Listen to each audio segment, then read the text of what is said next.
12ই ফেব্রুয়ারি এই দিনটি যতই কাছে আসছে, ঘনিয়ে আসছে, ততই নির্বাচন নিয়ে সন্দেহ সংশয় মানুষের মধ্যে তীব্র হচ্ছে। এর পেছনে নানান ধরনের কারণ আছে। সরকারের বিভিন্ন ধরনের বিতর্কিত কর্মকাণ্ড, নির্বাচন কমিশনের বিতর্কিত কর্মকাণ্ড, আইন শৃঙ্খলা জনিত যে অবস্থা ক্রমান্বয়ে যে ভয়ঙ্কর হয়ে উঠছে, সেটি তো অবশ্যই অন্যতম একটি কারণ। পাশাপাশি জামাত এবং এনসিপির পক্ষ থেকে যে নানান ধরনের বক্তব্য, বিবৃতি, কর্মকাণ্ড, সবকিছু মিলিয়ে এই সন্দেহ সংশয় মানুষের মধ্যে তীব্র হচ্ছে এবং অবস্থা এমন একটা পর্যায়ে গিয়ে পৌঁছেছে যে নির্বাচন প্রতিহত করতে বিদেশি শক্তির হস্তক্ষেপেরও প্রয়োজন হয়ে উঠেছে পক্ষান্তরে। আমরা এই কথা বলতেই পারি। কেন বলছি এই কথা?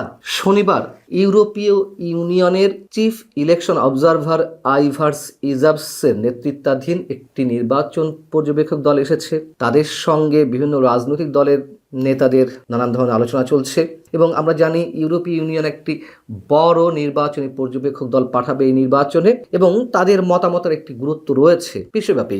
যেখানে তারা অবজারভার টিম বা নির্বাচন পর্যবেক্ষক দল পাঠায়, তাদের মতামতের উপরে যুক্তরাজ্য তারা অনেকখানি গুরুত্ব দিয়ে থাকে। তেমনই একটি প্রতিনিধি দলের সঙ্গে শনিবার বৈঠক ছিল এনসিপি কি জানিয়েছে তাদেরকে?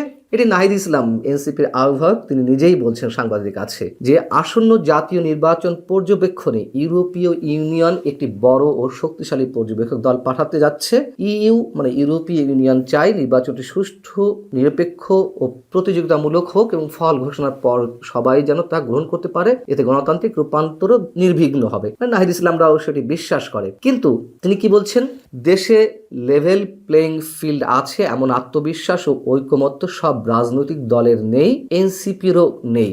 এটি ইউরোপীয় ইউনিয়নের যে প্রতিনিধি দল তাদেরকে জানিয়ে দেওয়া হয়েছে। তিনি বলছেন যে একটি বিশেষ রাজনৈতিক দলকে সরকারি সুযোগ সুবিধা ও বিশেষ প্রোটোকল দেওয়ার মাধ্যমে প্রশাসনের বিভিন্ন স্তরে পক্ষপাতের বার্তা যাচ্ছে, যা নির্বাচনী মাঠে অসমতা তৈরি করতে পারে। এই কথাগুলো এনসিপি এবং জামাত গত কয়েকদিন ধরে অনবরত বলে আসছে, সব জায়গাতে, সব ধরনের সমাবেশে কিংবা প্রেস ব্রিফিং এ। এখন বিষয়টা হচ্ছে যে কেন ইউরোপীয় ইউনিয়নের পর্যবেক্ষক দলের প্রতিনিধির কাছে এমন অভিযোগ নাহিদ ইসলাম করলেন? এর নানান ধরনের কারণ আছে, নানান ধরনের বিষয় আমাদের সামনে উপস্থিত হতে পারে। এক নম্বর হচ্ছে যে নতুন বন্দোবস্তের কথা বলে আসছে এই যে জুলাই যোদ্ধারা কিংবা তাদের সমন্বয়ে যে গঠিত রাজনৈতিক দল বা কিংস পার্টি এনসিপি, তারা তো নতুন বন্দোবস্তের কথা একেবারে ঢাকঢোল পিটিয়ে বলে আসছে। নতুন বন্দোবস্ত যে কতটা কায়েম হয়েছে দেশে গত 17 মাসে তা তো আমরা ঢের ভালো জানি। এখন নতুন বন্দোবস্তের মধ্যে পড়ে যে আমরা বিদেশি শক্তির হস্তক্ষেপ চাইবো না কোনো কিছুতে, ইভেন নির্বাচন ইস্যুতে। আমরা দেখেছি এর আগে প্রতিটি সরকারের সময়, সেটি বিএনপি হোক,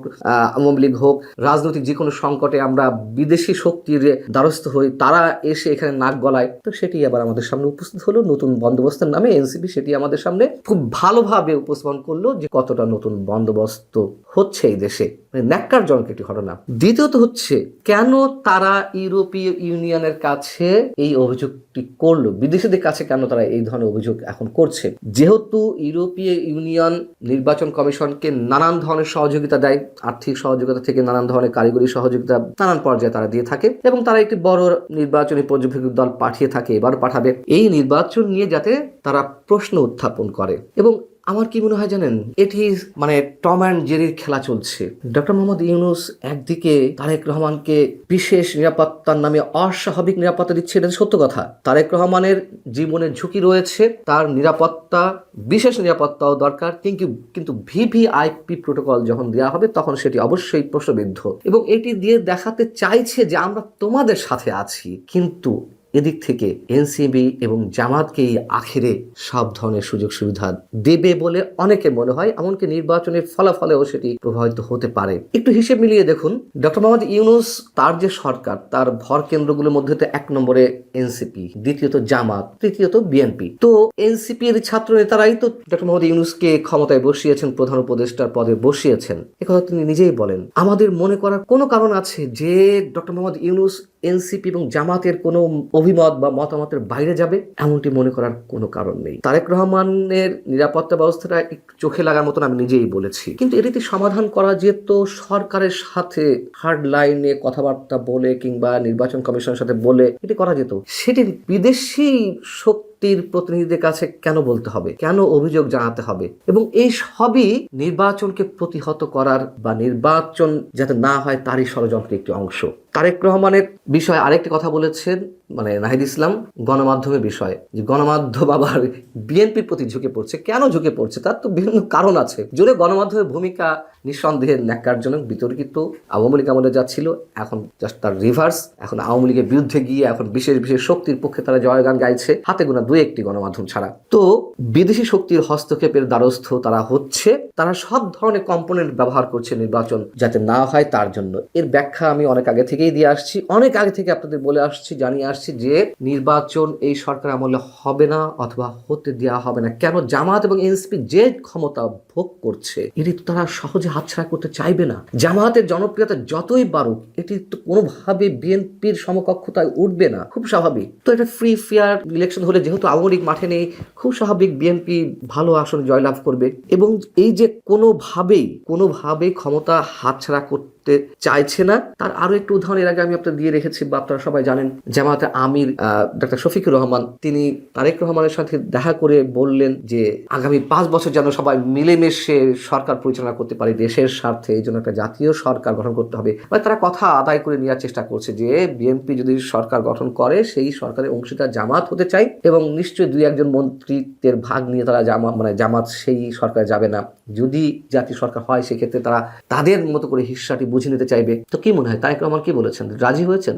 নিশ্চয়ই না। হয়তো তিনি বলেছেন আচ্ছা ঠিক আছে, দেখা যাক, আমরা তো চাই সবাই মিলেমিশে সরকার পরিচালনা করি দেশের স্বার্থে, এই ধরনের কথা তো বলেছেন। কিন্তু সম্ভবত ডাক্তার শফিকুর রহমান তাতে আশ্বস্ত হতে পারেননি বিধায় এখন সব ধরনের উইং খোলা রেখে সব ধরনের কম্পোনেন্ট দিয়ে তারা সব ধরনের চেষ্টা করে যাচ্ছে কিভাবে নির্বাচন প্রতিহত করা যায়। যেমন ধরুন যে আমি অনেক আগে থেকে বলে আসছি, আবারও বলি, যে একটা পর্যায়ে গিয়ে জামাত এনসিপি এরাই নির্বাচন করতে দিবে না। ধারাবাহিকতাগুলো দেখুন। প্রথমে বললো স্থানীয় সরকার নির্বাচন করতে হবে, তুমুল আওয়াজ তুললো জাতীয় নির্বাচন আগে স্থানীয় সরকার নির্বাচন, সেটাতে পারলো না। তারপর বলা হলো যে সংস্কার প্রস্তাবের আইনগত ভিত্তি দিতে হবে, জোর গলা উচ্চারণ করতে লাগলো। সরকারের উপদেষ্টা ঝাঁপ দিয়ে পড়লেন কিভাবে আইনগত ভিত্তি দেওয়া যায়, তার জন্য বিশেষজ্ঞদের মতামত নেওয়া হলো। বিএনপির আপত্তির মুখে পারল না। এরপরে কি হলো? বলা হলো যে আগে গণভোট করতে হবে জাতীয় নির্বাচনের আগে, সেটিও পারল না। সরকার সেটি চাইছিল যে জাতীয় ঐক্যমত্য কমিশন বা ডক্টর আলী রিয়াজের মতো মানুষরা তারা সব ধরনের চেষ্টা করছিলেন কিভাবে গণভোট আগে করা যায়। হাস্যকর সব ব্যবস্থা জামাত এনসিপির পক্ষে, সব এগুলো খেলা। ডক্টর মোহাম্মদ ইউনূসের যে টিম আছে সেই টিম দিয়ে এগুলো খেলানো। এখন এসে বিদেশি শক্তির কাছে অভিযোগ জানানো হচ্ছে যাতে তারা এই নির্বাচনকে বিতর্কিত করে, প্রশ্নের মুখে নির্বাচনী পর্যবেক্ষক দল না আসে এমন একটি ঘোষণা তারা দেয়। লেভেল প্লেইং ফিল্ড নিশ্চিতের নামে তারা এই প্রশ্নগুলো উত্থাপন করতে পারে। এবং লিখে রাখুন, যদি লেভেল প্লেইং ফিল্ড হয়ও, লেভেল প্লেইং ফিল্ড তো আছে, কিন্তু তারেক রহমানকে ব্যক্তিগত জায়গা থেকে নিরাপত্তা ব্যবস্থাটা একটু বেশি দেওয়া হচ্ছে। এই তো ধরুন একটা সহনীয় মাত্রায় কমিয়ে আনা হলো।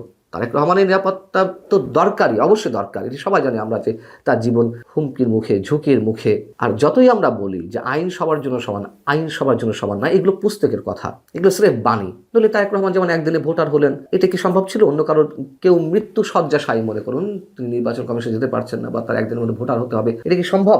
কারোর জন্য সম্ভব না। যাই হোক, আইন সবার জন্য সম্ভব না। তারেক রহমান একদিনে ভোটার হয়েছেন, সেটি নিয়ে আমার কোনো প্রশ্ন নেই। কিন্তু তার নিরাপত্তা ব্যবস্থাটা যদি একটা সহনীয় মাত্রায় নামিয়ে আনা হয়, তারপরেও দেখা যাবে এরা নতুন অজুহাত তুলছে নির্বাচনকে বিতর্কিত করতে, নির্বাচন প্রতিহতর জন্য।